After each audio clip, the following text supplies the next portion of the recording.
Hi, this is Andy Tate from EcoForesters. I'm a registered forester in North Carolina, and I'm here today to talk to you about how to mitigate forestry threats to mesophytic coves, these moist coves that identified in the Forest Stewardship Council sustainability standard as being a very important conservation value that needs to be protected to allow wood to be certified as sustainable. So we'll dive into what are these coves and what can be done during forestry, in particular logging operations, to make them in better condition and make them, these important habitats, be sustained for the future.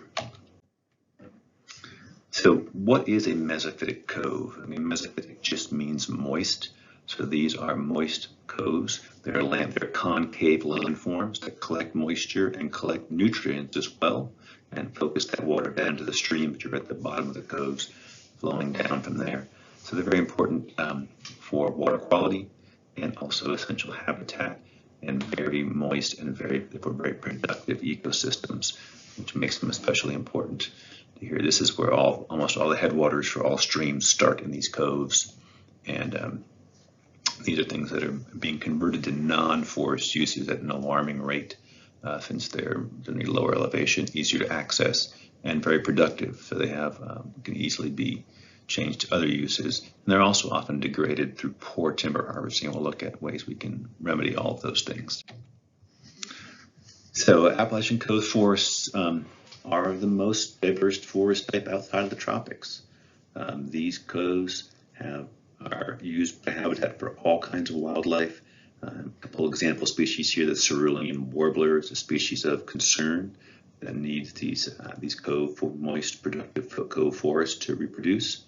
And there's over 4,000 species of plants that live in coves. One easy way to identify a mesophytic cove forest is to go there in the springtime or even the summertime and look on the ground, and you should just see a carpet of wildflowers. A lot of times in these places, if they're in good shape, good condition, good soil, lots of moisture, it just really booms in the spring with a tremendous display. And you can see some examples of all the amazing wildflowers that are there. But this is essential habitat, not just for plants, but for many, many animals. Pollinators come in, and then of course the bigger animals come in to eat the little ones.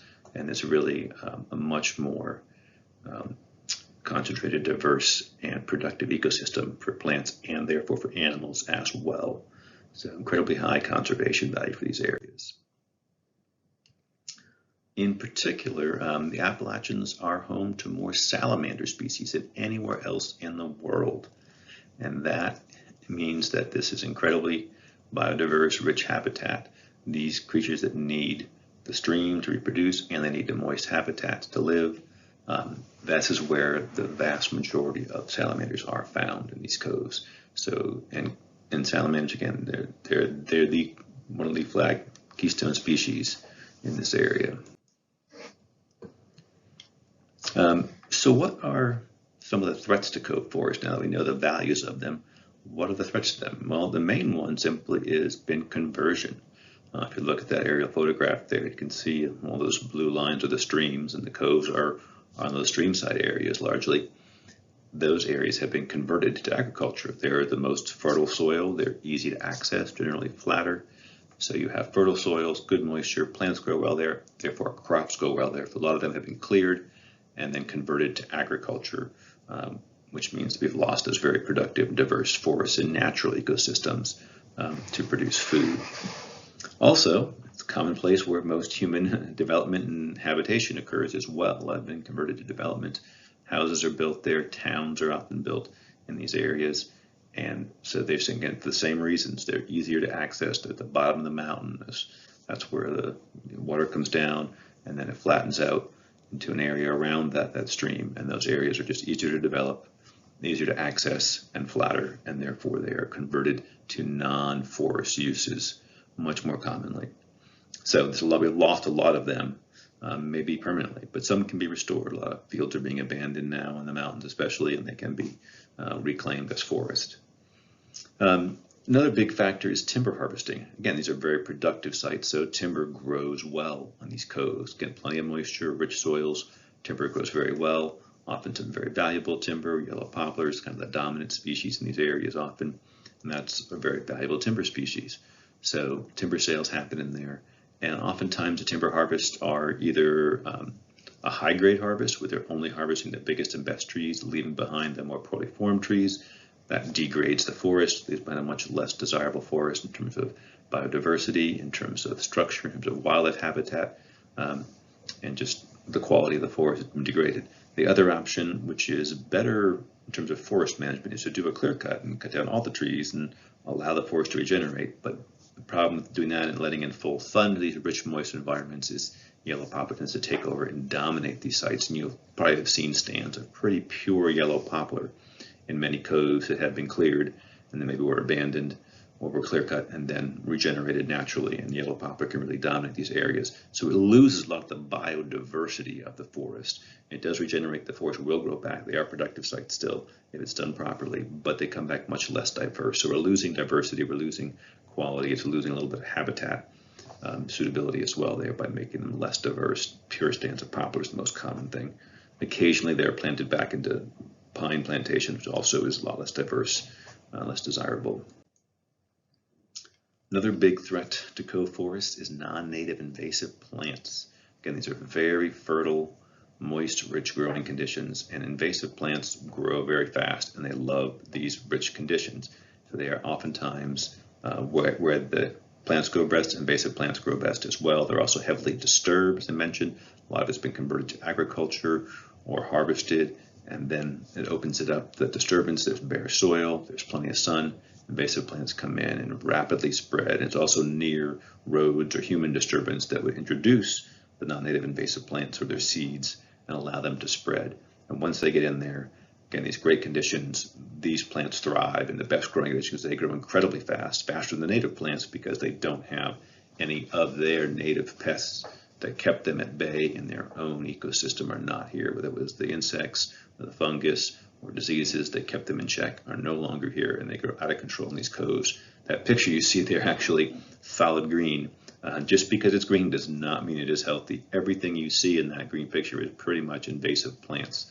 Two of the worst ones, I'll mention two of the worst ones because there are dozens of them, but tree of heaven is a tree that takes over and spreads by roots, doesn't need to place seed, it'll keep growing and expanding on its own vegetative reproduction, and also is allelopathic. It emits a chemical that inhibits other plants from growing, so it gives it a further competitive advantage, in addition to its incredibly fast growth rate, by the fastest growing tree around here. And then Asiatic bittersweet is a vine that climbs up and over the native trees and actually can and will eventually kill mature, healthy trees by simply overtopping them and weighing them down. And the tree comes down, and then the bittersweet just completely takes over. And I've seen acres of forest just destroyed and taken over, nothing but bittersweet. So those are the two biggest threats. Again, there are many, many more invasive species that also damage and degrade these ecosystems, coves in particular. But those are the two worst that I've seen around here in Asheville area. So how do you control these invasive plants? What can we do to mitigate some of these threats? So the best thing is to, of course, not introduce them. You can do anything to not bring them in. If you have a forest that doesn't have invasive plants, make sure they aren't introduced here, monitor for them, and catch them early, because once they become established, they're much harder to control. But there are things you can do to control them. And so you can simply cut them, mow them. That knocks them back. They will resprout unless you kill the roots. That's why herbicide is often needed as a chemical control after you cut it. You can treat the stump of a woody plant, or you can spray a foliar spray on the leaves of non-woody plants, and that will go down and kill the roots, so that plant will not resprout. You still got to make sure you the seed production.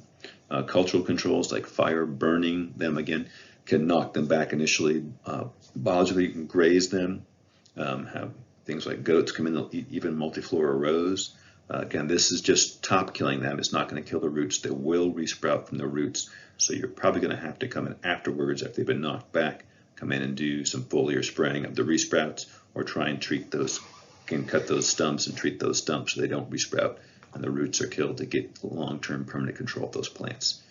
So those are kind of the four basic options, and they can be used in combination of what's called integrated pest management, where you might do a fire or some grazing first to knock them back, and then you come in and do some herbicide work. Or again, you could mow them down and then come back, and they resprout in a month or two, come back and then treat them and use a little less chemical that way to mitigate that, because not everyone wants to use herbicide, I understand, and there are some options to reduce the amount you need. Or you can repeatedly mow, burn, or graze them, but it takes many, many years of that to really get ahead of these. So there's some options for controlling invasive plants. It's very important to control them before any disturbance like a timber harvest is planned, and to come in after any disturbance to make sure they aren't expanding and growing worse, both before and after. And it may take multiple rounds of treatment to control bad infestations. If you do nothing, they will get worse. They outgrow the native plants, they grow much faster, and will outcompete, and again, even potentially kill native plants. Talked about timber harvesting earlier again. So if you're doing timber harvesting, you're bringing equipment in to do disturbance. Make sure that equipment is free of any plant parts or soil or seeds that could have been in other places that may have been invasive plants that were picked up on the machinery, and you move different site. That machinery can actually spread these things. So clean all equipment thoroughly to get any invasive plant parts, seeds, or soil off the machinery before it's brought into a new area, so you don't introduce new invasive seeds. We talked about some of the bad things that are done with timber harvesting, the high grade harvesting, the diameter limit cuts, which just take the best, leave the rest, and it degrades the forest, leaving behind the less desirable trees and less desirable genetics also to have the forest to repopulate itself from there. So there are options we can do opposed to that. And again, we recognize clear cutting also doesn't often reduces the diversity, both the structural diversity, of course, because it's removing all the trees, but also the species diversity, because only those trees that really like lots of light and lots of sun are the ones that can come back. You don't get a variety of species.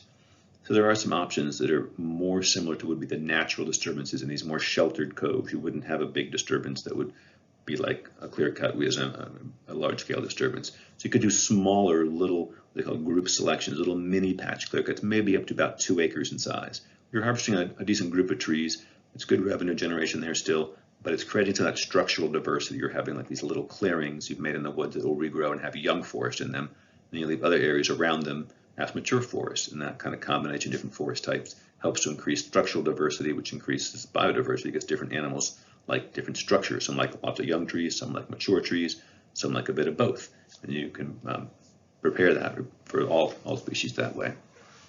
Another option as opposed to high grading, just harvesting the biggest and best, is to do a true proper thinning where you're taking out some of the canopy desirable, but leaving behind other high quality, good, desirable trees, especially species that are less common, that need some help to stay in the stand. And that, again, species diversity relates to forest health, because the species buffer each other and different insects attack different species of trees. So having a greater diversity of trees means you're going to have less problems with insects and pests or diseases coming in on things.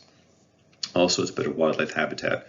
Every type of wildlife uses different kinds of trees and different kinds of plants for their habitat and eating. And so having a mixture of trees and vegetation allows for a mixture of wildlife as well. So you can thin, removing again less than half the trees, so you're still leaving some mature standing trees there, taking out some of the lower quality trees hopefully, while you're in there getting some valuable trees as well, making sure you're leaving some good quality material behind to be a wildlife habitat and as a seed source to repopulate and regenerate that forest as well in those different conditions. So this creates areas that have some places have more sun, some places have more shade. You get a mixture of conditions, you get a mixture of species coming back in. And again, that structural diversity of different tree sizes that animals need for different life stages even oftentimes. So there's a bunch of options you can have there, and there's really two pieces, making sure you're increasing your species diversity by retaining some of the uncommon species and creating conditions or the variable light conditions so different species will regenerate and you won't get all one species coming back. And then the structural diversity, obviously, we're cutting down some big trees to create space for new young trees to grow and leaving some big trees behind that are advantageous for wildlife habitat and seed source for the future as well. So both those things are important, the species and the structural diversity of the forest, both lends to the great value of these cove forests. Within the coves, again, a lot of places in the coves are streams. At the bottom of the coves where the stream is, that's where all the water is being focused through down these coves, is to that stream. And so the minimum recommended stream buffer is about 50 feet, so away from water, 50 feet away from water, there should not be any ground disturbance. No machinery should be operating in a timber harvest within 50 feet of a stream. That's to protect water quality. So for water quality, that covers the needs there. But if you're looking at wildlife habitat, well, different wildlife use different areas of the stream. They may use areas much farther upstream than would be 50 feet away from the stream. Could be much farther away from the stream. There's many different banks on the stream here that have different habitat types. And some animals, again, like just being in the stream. Others like right on the stream side. Others like being a little farther away and will go much farther away up the stream. So it's important to look at where we can use these buffers and establish buffers to get greater wildlife habitat in these streams. So it's worth considering a couple of different things. Again, the 50-foot buffer is enough if you want to control sediment, probably, nutrient management.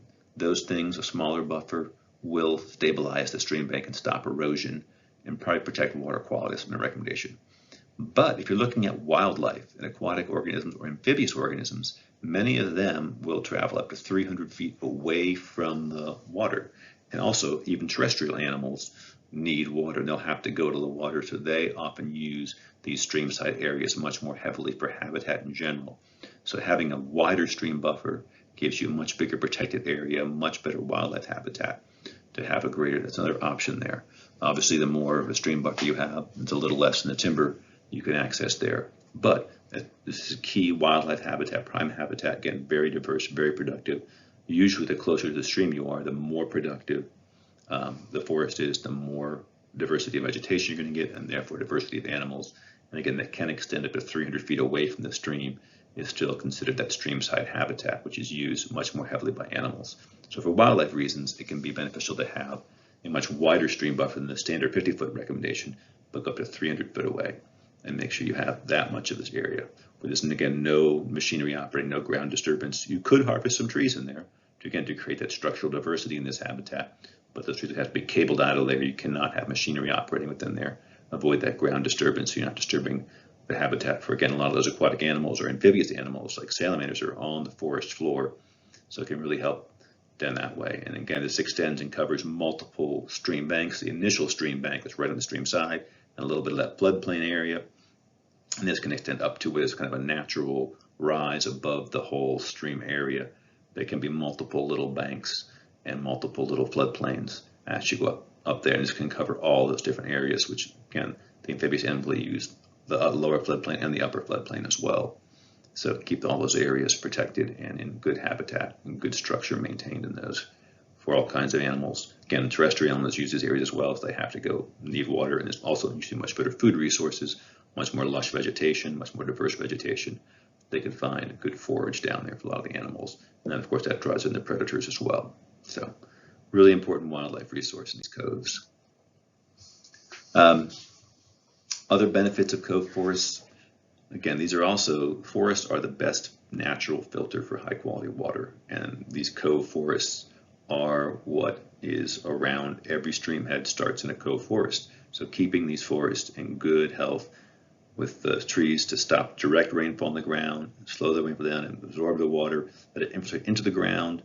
The plants take it up, perspire it out, it stays very humid and moist, very good growing conditions, and that water gets into the soil and percolates through the soil, and that's what allows it to come out much more cleanly out of the streams that way, and the streams run very clean. If the vegetation is not disturbed on the stream side, there's no erosion, and the water is filtered through the ground, and that groundwater, it's all coming out of the ground in these areas to start, and the headwaters are really the key for water quality. That's where water quality starts, in these headwaters. Farther downstream you go, the harder it gets to control it, but you can really control the quality of these headwater streams, and that's the basis for all water quality. Once it's poor quality up in the headwaters, you can't purify it later down the stream, but you can keep them pure up here. Another important factor is that all these rich cove forests, again, have been either converted to non-forest use or have been, maybe poorly managed with bad timber practices.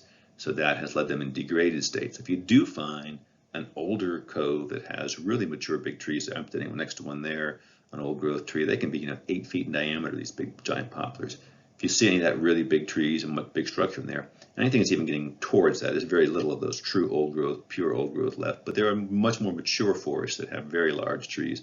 I've seen poplars that 3 or 4 feet in diameter. That kind of thing still exist out there, and those should be stewarded too, because finding those, the more mature forests have much higher quality wildlife habitat. More mature forests, much deeper, richer soils, greater biodiversity of plants and therefore animals and insects and all those things that help along there. Also, they're going to have more what's called coarse woody material. An older forest is going to be some dead and down trees or limbs that have fallen down, and that material provides shelter for other animals, more habitat, and it's also fertilizer and mulch, essentially, for the forest floor to allow more things to grow. Mushroom diversity is much higher in these mature forests, as is all kinds of small animal diversity. The salamanders love these older forests. So it's really important to try and, if you find an older growth forest, to protect patches that look like they're much more mature, may not have been disturbed in a long time. That's especially high quality forest. It has great value for wildlife and just for human. It's really important just for humans to be aware that there are these great old forests out there and keep them around as well. And the forests, they need to be kept as forests through sustainable timber harvesting to make sure the forest is going to regenerate and going to come back at least as good as it was before the harvest happened, to make sure things will regrow. That's a really important thing to be aware of. And that's one of the focuses of FSC, of course, is sustainable timber management. And you have to keep the forest as a forest. It has to regenerate as a forest to count as sustainable forestry. It can't be converted to any other use or have it be degraded. It must come back at least as good and hopefully better than it was before, if the timber harvest is done well in appropriate manners. So a lot of values to forests, and cove forests in particular, are very high value environmentally, ecologically, and economically as well. It's great valuable timber there. Again, these are some of the most biodiverse forests in the world outside of the tropics, and they're essential habitat to many species of conservation concern because these aren't a threat from development and agriculture and other things. So extra care must be taken in these coves if you're doing timber harvest to maintain the diversity, again, both the species diversity and the structural diversity, and to keep these fertile sites, to keep them so productive as they are and keep them producing this great habitat, great carbon storage. There's so many benefits. Water quality is in there. These are often the areas you see the easiest also as well, aesthetic values on these forests as well. Great forests with great values for us. So it requires some extra attention to really care for them. So that's a quick summary of how we can mitigate threats to mesophytic coves by forestry. If you have any questions, there's my contact information. I'd be happy to answer any questions or give you more resources on this essential ecosystem, the mesophytic or moist cove, which is, again, one of the most biodiverse forest types out there. So thank you for your time.